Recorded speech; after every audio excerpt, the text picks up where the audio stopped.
foi lido na liturgia o texto da mensagem, que é o Mateus 3, de 1 a 10.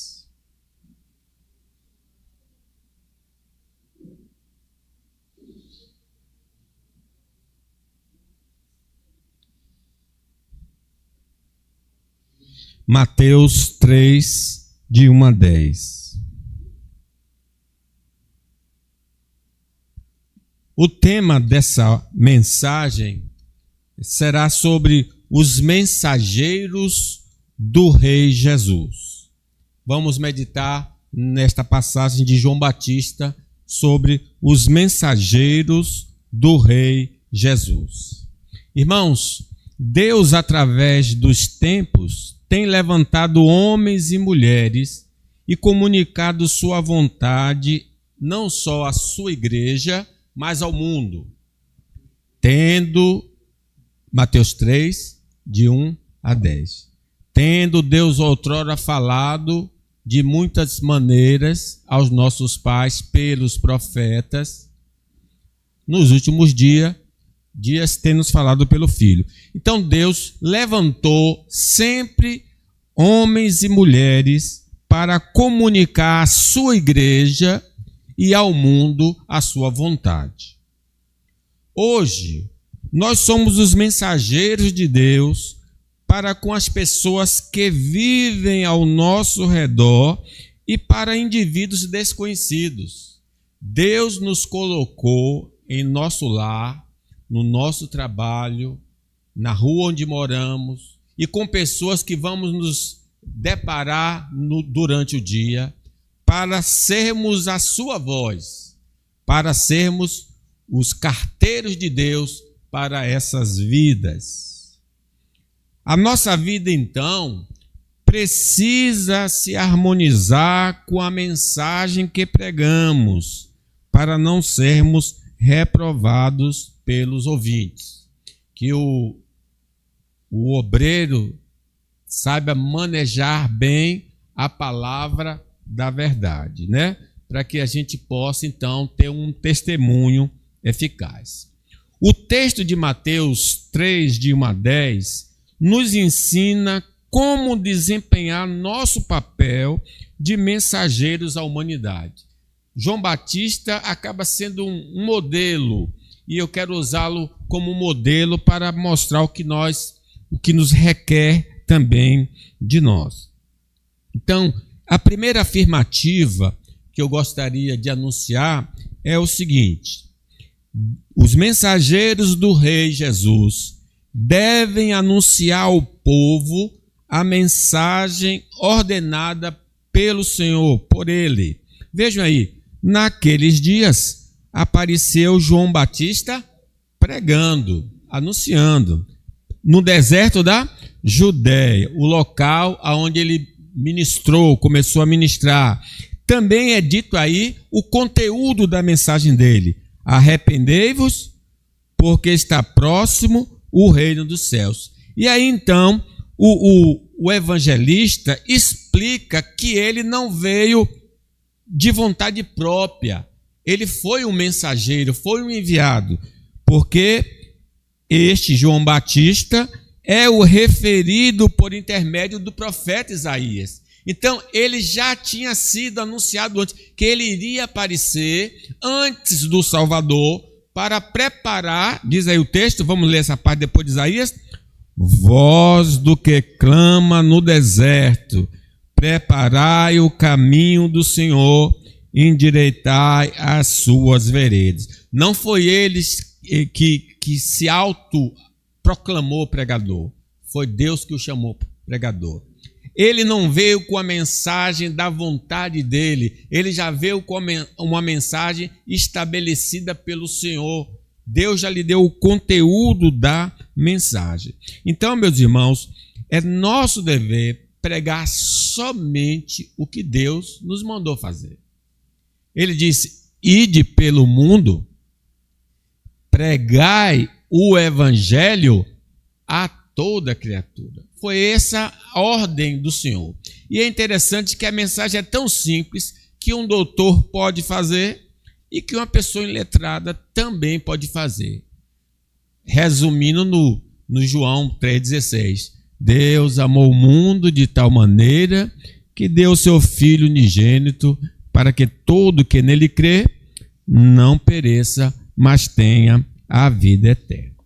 Nós somos, então, um sinal da graça especial de Deus aos parentes, aos amigos e desconhecidos. Quando nós chegamos, Deus está indicando a essas vidas que há um caminho de salvação, que há perdão para os seus pecados, que eles podem gozar da vida eterna. A nossa presença significa que foi Deus que nos enviou para eles, para a nossa casa. Como diz quando o homem que foi liberto dos demônios pediu para seguir a Jesus. Jesus diz: volta para a tua casa, volta para os seus e diga como Deus teve misericórdia de ti. A mensagem por nós pregada, o Evangelho, a quem está ao nosso derredor, é estabelecida por Deus nas Escrituras Sagradas. Deus já disse o que nós precisamos falar. Nós não precisamos inventar, criar.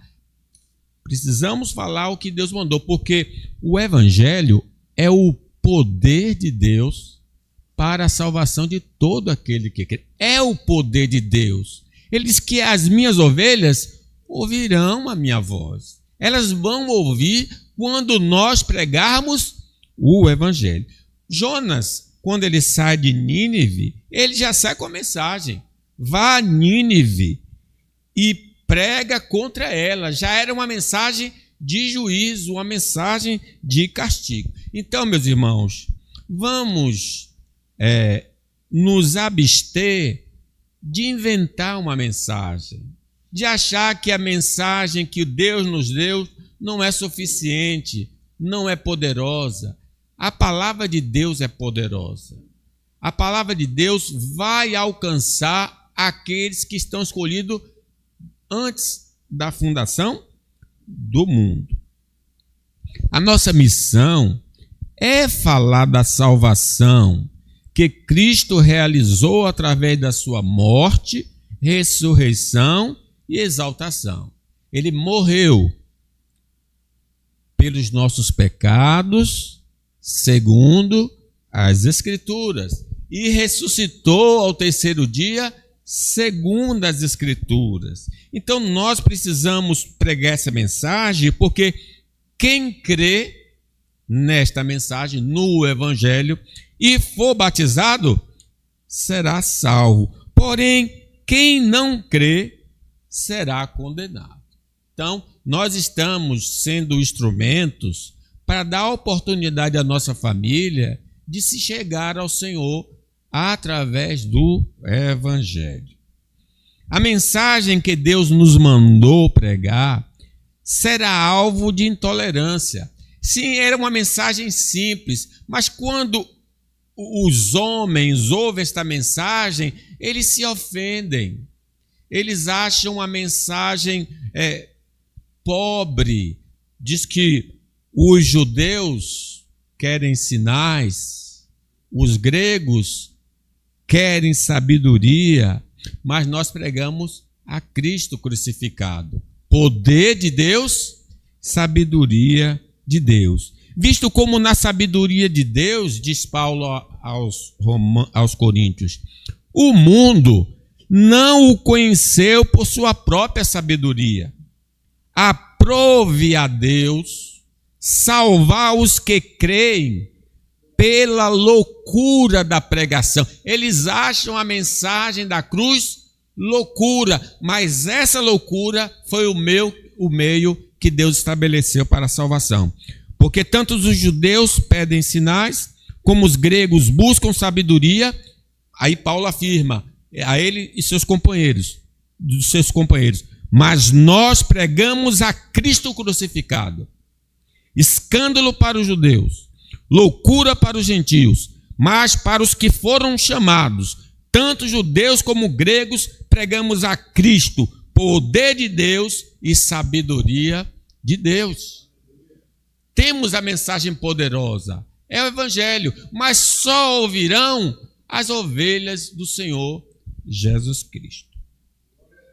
Se não falarmos o Evangelho de Deus, será impossível os pecadores serem salvos. Não adianta, meus irmãos.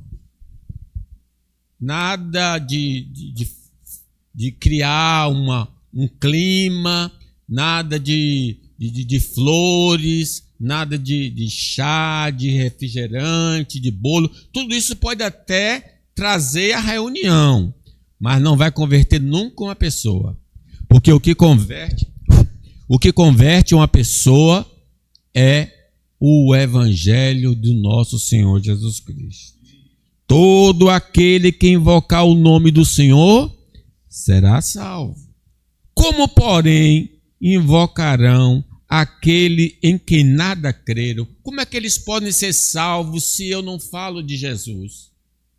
Se eu não falar de Jesus, eles não podem pedir a Jesus para salvá-los. E como crerão naquele de quem nada ouviram? E como ouvirão se não há quem pregue? E como pregarão se não forem enviados? Como está escrito: quão formosos são os pés dos que anunciam coisas boas. Mas nem todos obedeceram ao Evangelho, pois Isaías diz: Senhor, quem acreditou na nossa pregação?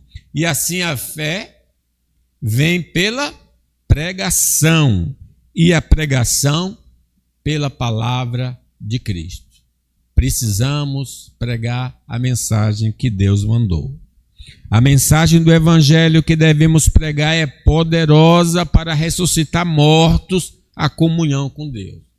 O homem está morto em delitos e pecados. Quando você prega e aquele evangelho opera na vida dele, é como se fosse o Lázaro. Ele ressurge dos mortos, ele ressuscita espiritualmente, como nós ressuscitamos. Estando nós mortos em delitos e pecado, ele nos deu vida. A mensagem tem esse poder de fazer com que o homem inimigo de Deus se torne amigo do Senhor através do Senhor Jesus. A mensagem de Deus anunciada por nós, conforme as Escrituras, é poderosa para libertar os homens do cativeiro de Satanás.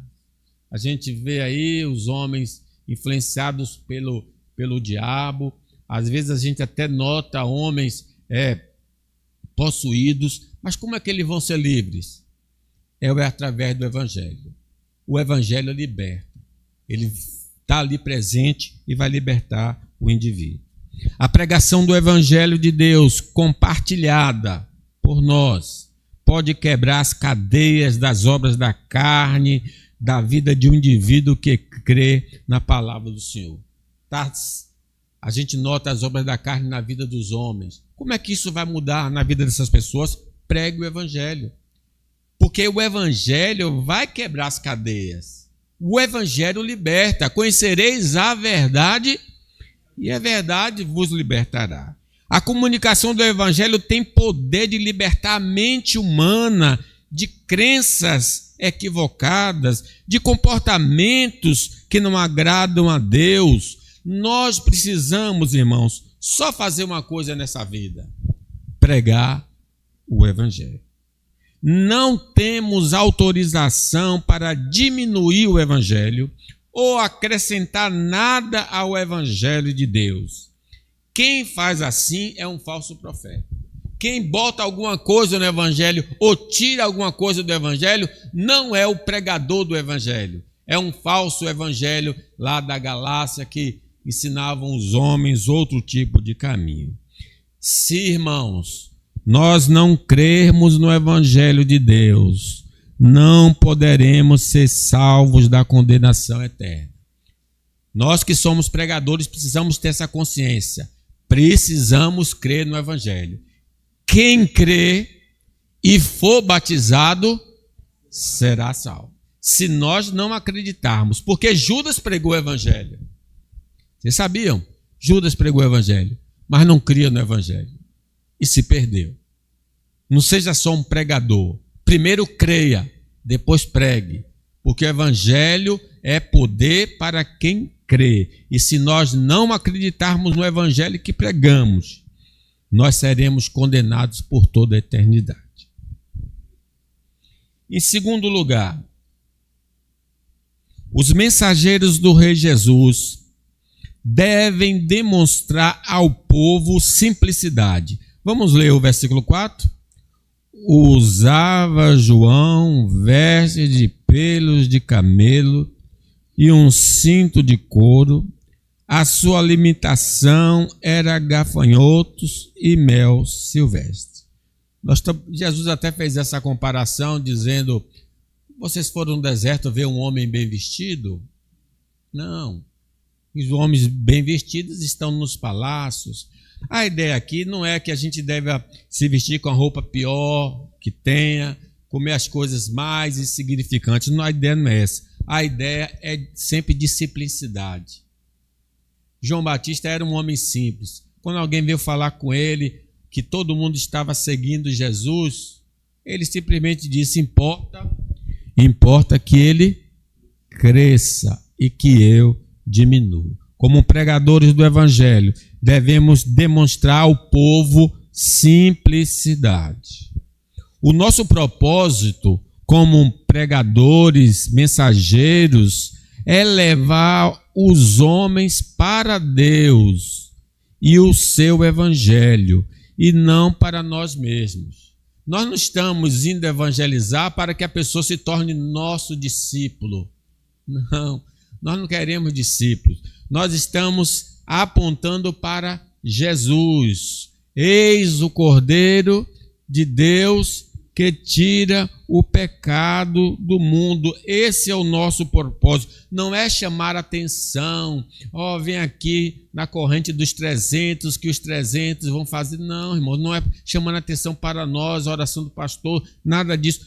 Nós temos de apontar para o Senhor Jesus Cristo. Porém, ouvindo isto, os apóstolos Barnabé e Paulo, quando eles operaram um milagre em Listra, as pessoas ficaram assim, espantadas. Eles vieram oferecer um sacrifício a eles, pensando que eles eram deuses que tinham sido feitos homens. Eles então, rasgando as suas vestes, saltaram para o meio da multidão, clamando: Senhores, por que fazeis isto? Me dê outro microfone, por favor. Nós também somos homens como vós, sujeitos aos mesmos sentimentos, e vos anunciamos o Evangelho, para que destas coisas vos convertais ao Deus vivo, que fez o céu, a terra, o mar e tudo que há neles. Interessante, né? Nós somos homens como vocês. E nós estamos anunciando aqui o Evangelho, que vocês larguem essas besteiras e olhem para o Evangelho. O Evangelho é o poder de Deus, é a mensagem de Deus. O Espírito Santo, irmãos, não está no nosso meio para falar dele mesmo. Quando ele vier, vos anunciará todas as coisas, porque ele vai receber de mim e vos anunciará. O Espírito Santo é um farol que aponta para Cristo, e nós devemos fazer o que o Espírito Santo está fazendo, apontando para Jesus. Às vezes a gente diz: minha igreja. Não, não é minha igreja, é Jesus. Não é pastor Paulo, é Jesus. Não são os oficiais, é Jesus que nós devemos apontar para Jesus, o único Salvador. Não há salvação em nenhum outro. Só o nome de Jesus pode salvar. Quando Pedro também e João disseram ao paralítico: não temos ouro nem prata, mas o que temos te dou. Em nome de Jesus, levanta e anda. O homem entrou saltando e cantando no templo. E ele ficou apegado a Pedro. E os homens se aproximaram e ficaram admirados com o homem curado e admirados com Pedro e João. Pedro então disse: Israelitas, por que vos maravilhais disto? Ou por que fitais os olhos em nós, como se pelo nosso próprio poder ou piedade o tivéssemos feito andar?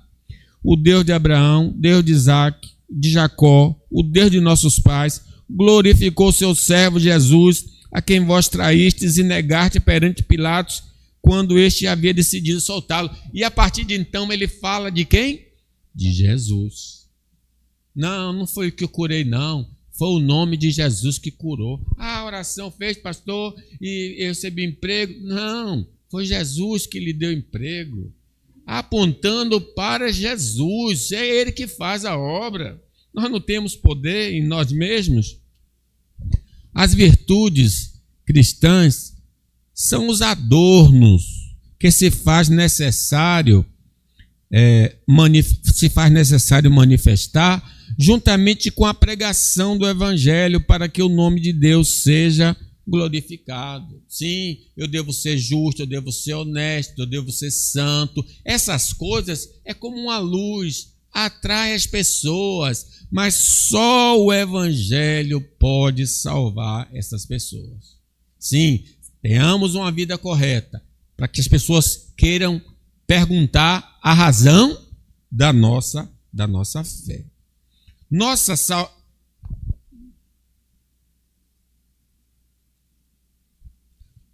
Nosso Salvador, Jesus, nos deixou o exemplo de postura que um mensageiro de Deus deve ter no exercício do seu ministério de comunicar o Evangelho. Jesus é o maior exemplo disso, que sendo em forma de Deus, não teve por usurpação ser igual a Deus, antes se esvaziou, assumindo a forma de servo, tornando-se em semelhança de homens, e reconhecido em figura humana, a si mesmo se humilhou, tornando-se obediente até morte e morte de cruz. O discípulo, o pregador atual, tem de ser manso e humilde. A exibição de nosso sucesso terreno pode levar nossos ouvintes a desejar uma vida semelhante à nossa e aceitar o Evangelho como um meio para alcançar a prosperidade. Quando a gente começa a testemunhar, dizendo: olha, agora que eu estou na igreja, eu tenho um bom emprego, agora que eu estou na igreja, o meu lar está em harmonia, agora que eu estou na igreja, eu tenho uma conta bancária cheia. Isso vai fazer com que as pessoas criem um olho grande e dizem: olha, eu quero esse evangelho. Mas não pelo evangelho, elas vão querer se aproximar do evangelho para ter a mesma vida boa que nós temos. Por isso, nós devemos dizer: olha, não temos ouro nem prata. Ou melhor, quando Jesus nos mandou pregar o evangelho, diz: não provereis de ouro, nem de prata, nem de cobre, nem nos vossos cintos, nem de alforje para o caminho, nem de 2 túnicas, nem de sandálias, nem de bordão, porque digno é o trabalhador do seu alimento. Eis que vos envio como ovelhas por meio de lobo. Simplicidade deve ser a nossa marca. Não chamando atenção para nós, mas sempre para o Cordeiro de Deus que tira o pecado do mundo. A apresentação da mensagem do Senhor por nosso intermédio não deve se valer de expediente humano para não anular o poder de Deus. Às vezes a gente vai usar alguma técnica. Antigamente nas igrejas era comum assim. Agora havia a hora do apelo. Aí tocava uma música de fundo. A igreja começava a cantar. Aí alguns até encostavam: aceite a Jesus, aceite a Jesus. Não, eu vou com você lá na frente. Aí vinha aquele grupo. Claro que isso parece bonito, mas o evangelho não precisa disso. Você prega o evangelho e as pessoas: que faremos, varões? Eu me lembro, eu até fiquei triste na época, era evangelista lá em Camaçari, pregava o evangelho, ninguém aceitava, pregava o evangelho, ninguém aceitava. Aí na quarta-feira, está lá eu pregando, a irmã entrou assim na igreja. Pastor, eu quero aceitar a Jesus. Eu digo, nem esperou pregar? Várias entraram assim, uma que morava de fim. Pastor, minha mãe quer, o menino, pastor, minha mãe quer aceitar Jesus, era do candomblé. Pastor, minha mãe quer aceitar Jesus. E eu fui lá fazer oração, mas ela não veio, não ouviu, ela aceitou Jesus, porque Deus é poderoso, irmãos, para fazer as pessoas aceitarem o Senhor Jesus. Então, a mensagem não precisa de flores, precisa do evangelho, precisa do poder. Paulo dizendo assim, irmãos, na primeira vez que tive com vocês, não usei de palavras eloquentes, nem de sabedoria humana, para lhe apresentar o plano secreto de Deus. Pois decidi que enquanto estivesse com vocês, me esqueceria de tudo, exceto de Jesus Cristo, aquele que foi crucificado. Minha mensagem e minha pregação foram muito simples. Em vez de usar argumentos persuasivos e astutos, me firmei no poder do Espírito Santo. Agi deste modo para que vocês não se apoiassem em sabedoria humana, mas no poder de Deus. Eu preguei Cristo e a Cristo crucificado.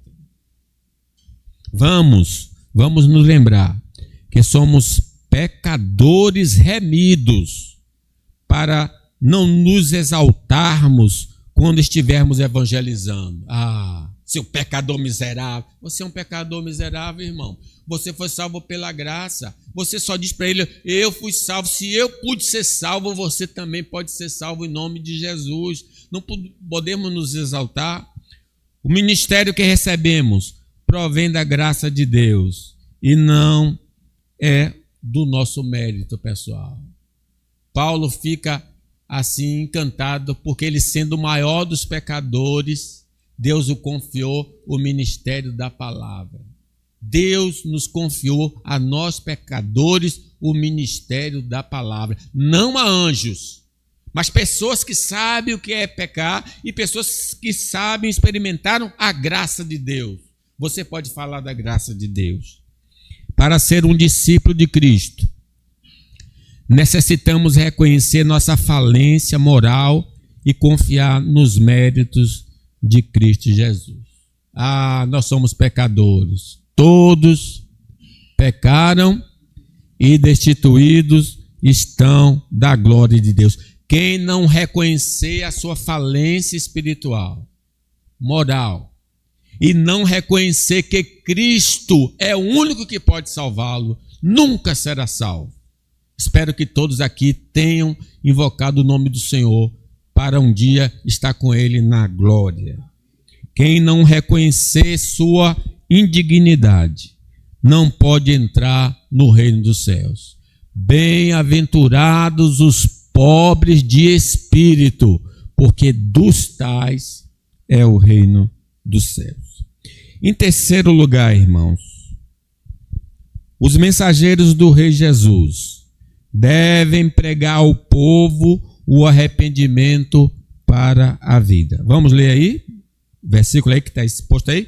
Naqueles dias apareceu João Batista pregando no deserto da Judéia e dizia: arrependei-vos, porque está próximo o reino dos céus. Meus irmãos, a mensagem dele, arrependei-vos.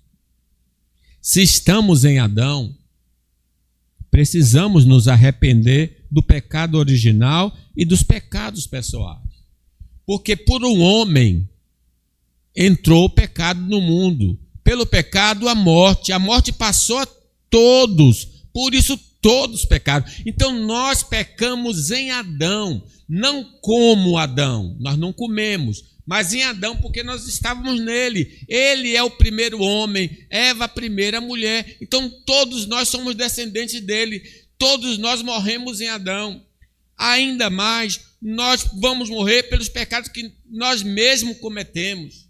Então todos nós precisamos reconhecer o nosso pecado original e precisamos reconhecer o nosso pecado atual. Nós precisamos nos entristecer pelo pecado original e pelos pecados atuais. Precisamos nos arrepender. Por isso ele começa: arrependei-vos. Se transgredimos os mandamentos do Senhor no coração, nas palavras, nas ações, necessitamos nos entristecer e abandonar o caminho da transgressão.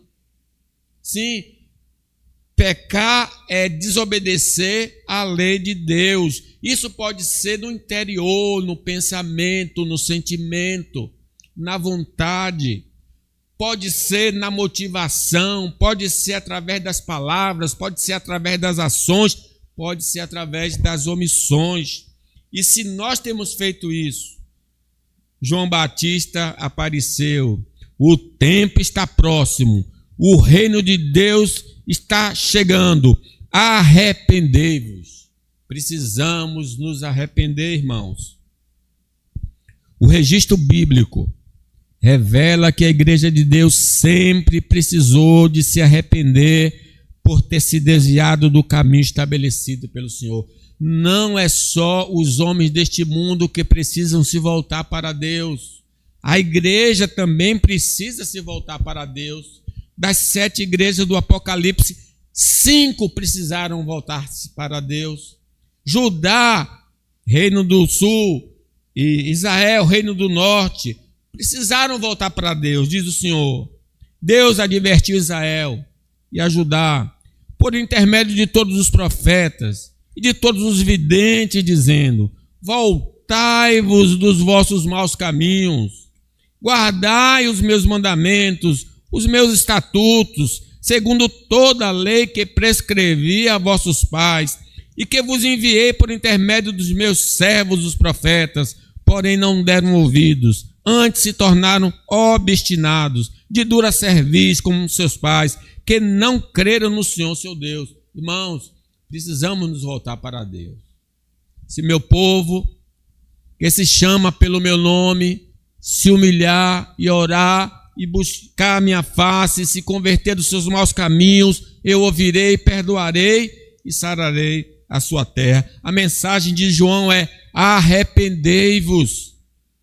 O Espírito Santo vai usar as Escrituras na nossa consciência, na consciência dos ouvintes da palavra, da sua desobediência, seja ética, comportamento, seja doutrina, crença, e vai gerar em nós e nessas pessoas um profundo sentimento de ter ofendido a Deus.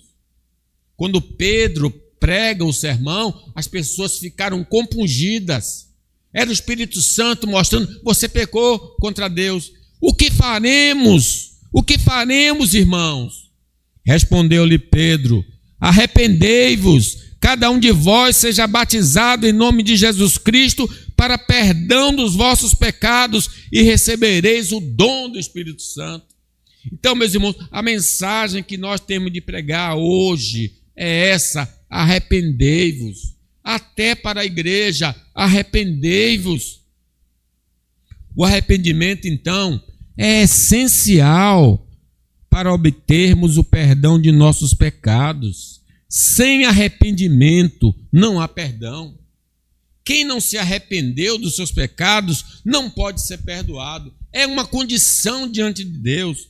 Arrependei-vos, diz Pedro, pois, e convertei-vos para serem cancelados os vossos pecados. A condição para que Deus esqueça os nossos erros é a gente se arrepender, é a gente se voltar para Ele.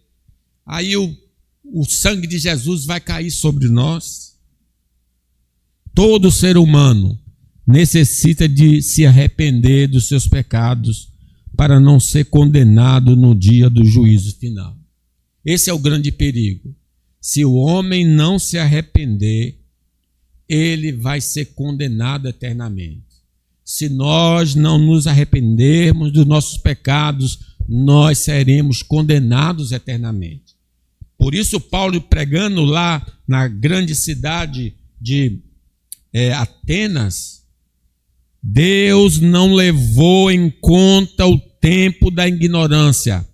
Agora, porém, notifica aos homens que todos, em toda parte, se arrependam, porquanto estabeleceu um dia em que há de julgar o mundo com justiça, por meio de um varão que destinou e acreditou diante de todos, ressuscitando dentre os mortos. Ele notificou a cada um de nós aqui: se arrependa, porque vai ter um dia do julgamento final.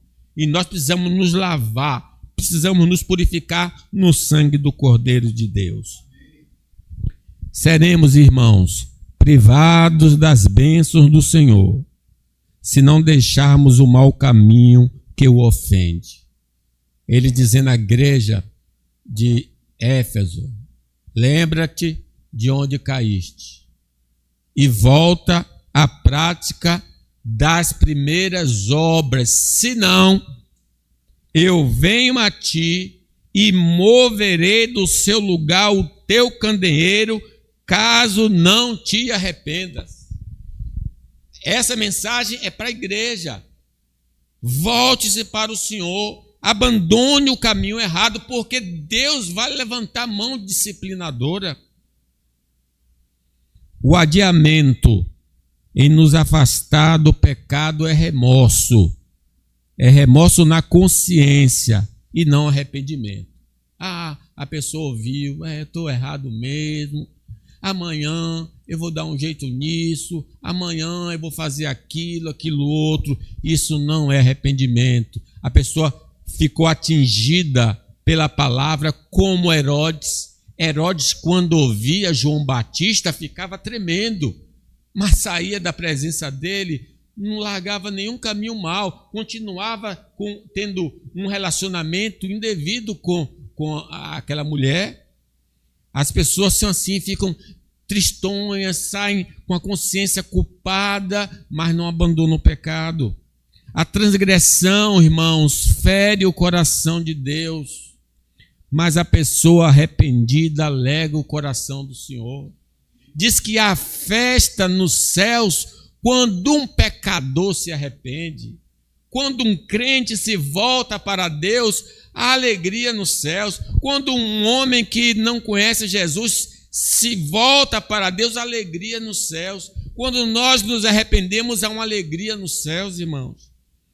Existe promessa de perdão para os arrependidos. Aquele que confessa o seu pecado e deixa, alcançará misericórdia. Mas também a promessa de punição para os obstinados em pecado. Apartai-vos de mim, malditos, para o fogo eterno preparado para o diabo e seus anjos. Por último, depois eu continuarei essa mensagem. Os mensageiros do Rei Jesus devem advertir o povo que participar de um cerimonial religioso sem mudança de vida é inútil. Vamos ver o que João pregava, 7:8, leamos aí? Vendo ele, porém,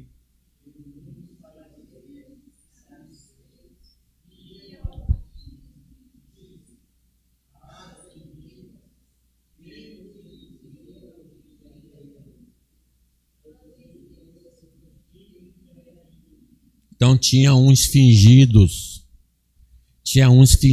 que não tinham se arrependido e vinham com a cara mais cínica e recebeu o batismo da purificação. E João, pelo Espírito, conseguiu ver aquilo ali e denunciou.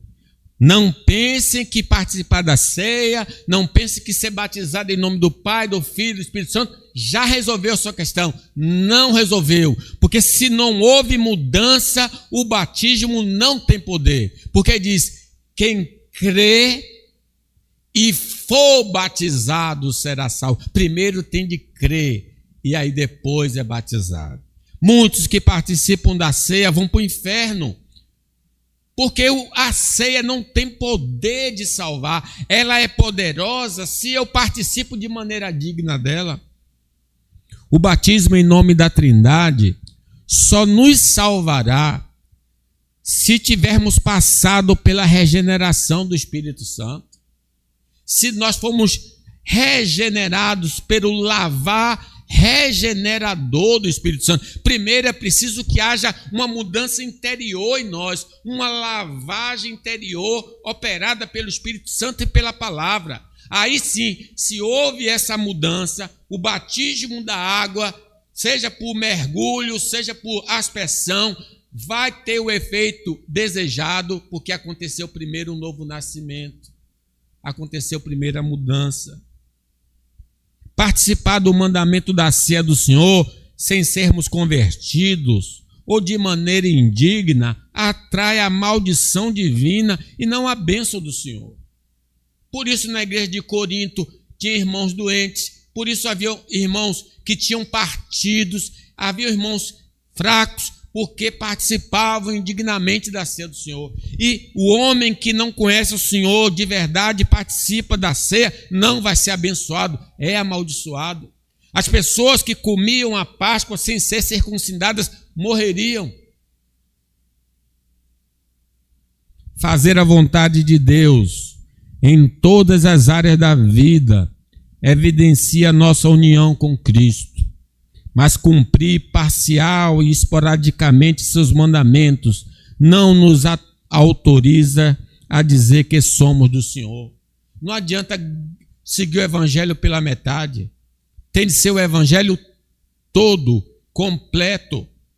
Parte do evangelho não nos qualifica diante do Senhor.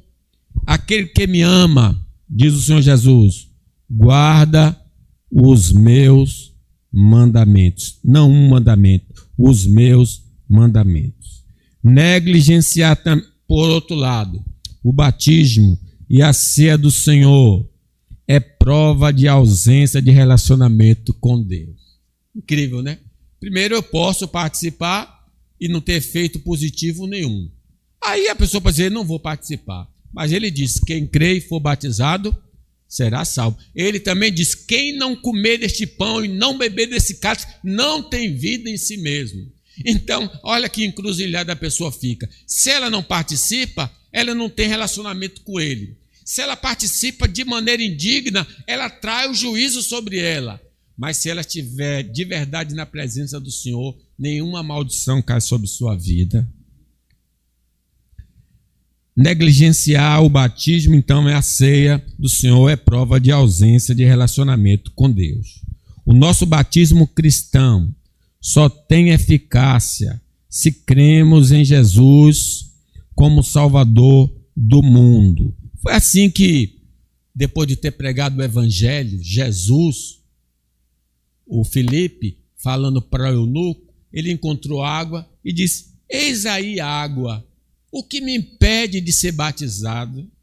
Filipe disse, nada o impede, se você crê de todo o coração. O batismo tem de ser de todo o coração, você crê de todo o coração. O eunuco respondeu, profissão de fé, creio que Jesus Cristo é o Filho de Deus. Então mandou parar a carruagem, os dois desceram até a água e Filipe o batizou. Louvado seja o nome de Deus. Crê de coração e recebe o batismo. Os que foram batizados na infância, na IPB, necessitam confirmar, através da profissão de fé pública, que Jesus é o Salvador. Sim, nós batizamos as crianças baseada no compromisso do pai. O pai vai instruir, o pai vai dar exemplo, o pai vai falar de Jesus. Mas quando ele chega à idade da razão, não sabemos exato. Por exemplo, os judeus consideram a idade da razão para os homens 13 anos. 13 anos, o menino judeu e a menina 14 anos, eles vão numa cerimônia e lá eles dizem, eles vão fazer um juramento e o pai faz a seguinte oração. O pai das crianças, graças te dou, pai, porque eu não sou mais responsável por eles. Eles agora respondem por si mesmos. Porque antes dessa idade, o pai respondia pelas crianças, mas depois desse juramento, cada um responde por si diante do Senhor. O filho foi trazido pelo pai, mas na idade da razão precisa chegar na igreja e dizer, eu creio em Jesus, eu quero segui-lo. Muitos que se batizaram e participaram da ceia do Senhor vão perecer eternamente, porque não se arrependeram dos seus pecados e não creram em Jesus Cristo. Terrível. Participou da cerimônia. Vocês sabem que nessas igrejas de libertação, a pessoa é batizada na mesma hora. Chegou na igreja, é batizada. Ela pode chegar de qualquer jeito, e qualquer jeito ela participa da ceia. Sim. Então elas estão sendo iludidas em relação a esse assunto, porque o negócio é sério. O batismo e a ceia não tem poder se a pessoa não se arrependeu e creu. Ora, irmãos, não quero que ignoreis que nossos pais estiveram todos sob a nuvem, todos passaram pelo mar, tendo sido batizados assim na nuvem como no mar, com respeito a Moisés. Todos eles comeram de um só manjar espiritual e beberam da mesma fonte espiritual, pois bebiam de uma pedra espiritual que os seguia, e a pedra era Cristo. Entretanto, Deus não se agradou da maioria deles, razão porque ficaram prostrados no deserto. Foram batizados, participaram da ceia do Antigo Testamento e pereceram no deserto, porque não creram no Senhor Jesus Cristo. Há condição para ser salvo: se arrependa e creia. Necessitamos buscar, então, provas incontestáveis de salvação em nossa vida.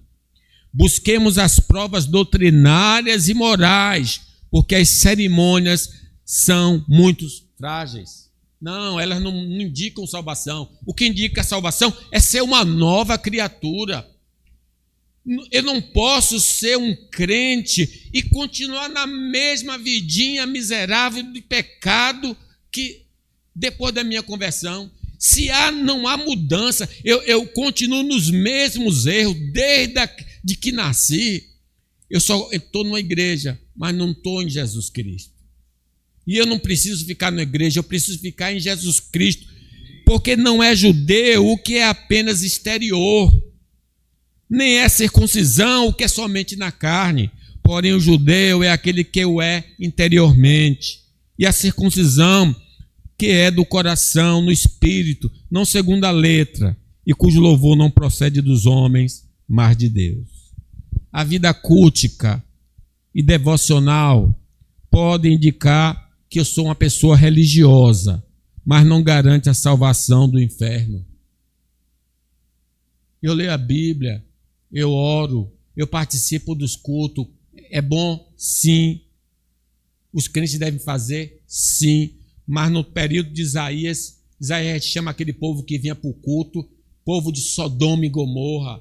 Quem mandou vocês se aproximarem de mim com essa vida imunda que vocês têm? Eu estou cansado da lua nova, dos sábados, das orações, da convocação solene. Estou cansado de sofrer. Meus irmãos, o culto é maravilhoso, mas se eu não sou convertido, se a minha vida não é transformada, Deus detesta o meu culto e a minha oração.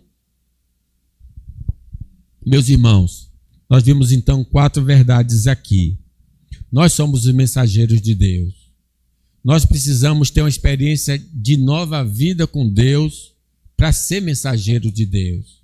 Nós precisamos dizer a esse povo que eles precisam se arrepender.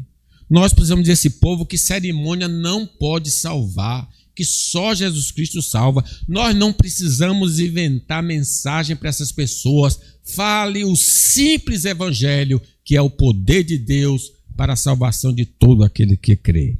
Amém.